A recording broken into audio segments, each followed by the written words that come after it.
পৃথিবীর ইতিহাসে অনেক মানুষের নাম লেখা থাকবে। পৃথিবী কারোর জন্য থেমে থাকে না।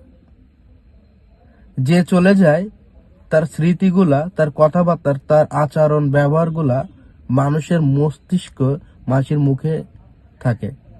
আপনি যেমন কর্ম করবেন তেমন ফল পাবেন, এইটাই স্বাভাবিক। শেখ মুজিবুর রহমান মারা গেছে, পৃথিবী থেমে থাকে না, বাংলাদেশ থেমে থাকে না। ইরশাদ, প্রেসিডেন্ট ইরশাদ মারা গেছে, পৃথিবী থেমে থাকে নাই, বাংলাদেশও থেমে থাকে নাই। শেখ হাসিনা দেশ থেকে চলে গেছে, বাংলাদেশ থেমে থাকে নাই, পৃথিবীও থেমে থাকে নাই। আজ আমার প্রিয় নেত্রী বেগম খালেদা জিয়া মারা গেছে, আজকে তার দাফন কাফনের ব্যবস্থা চলছে। বাংলাদেশ থেমে থাকবে না, পৃথিবীও থেমে থাকবে না। কেউ না কেউ হাল ধরবে বাংলাদেশের, সেটা হোক বিএনপি কিংবা জামাত।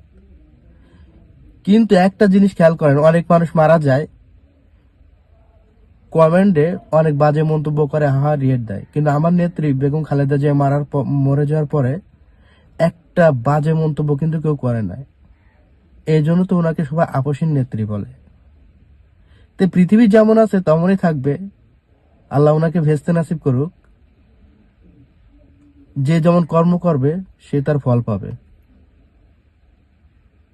উনার বক্তব্যের ভিতরে আমি কোনো হিংসামূলক বক্তব্য কখনো শুনি নাই, আক্রমণ তো বক্তব্য কখনো শুনি নাই। এই জন্য আমার ওনাকে এত ভালো লাগে। যাই হোক, উনি মারা গেছে, আল্লাহ ওনাকে ভেস্তে নাসিব করুক, এই দোয়াই করি। সবাই ভালো থাকবেন, নেত্রীর জন্য দোয়া করবেন।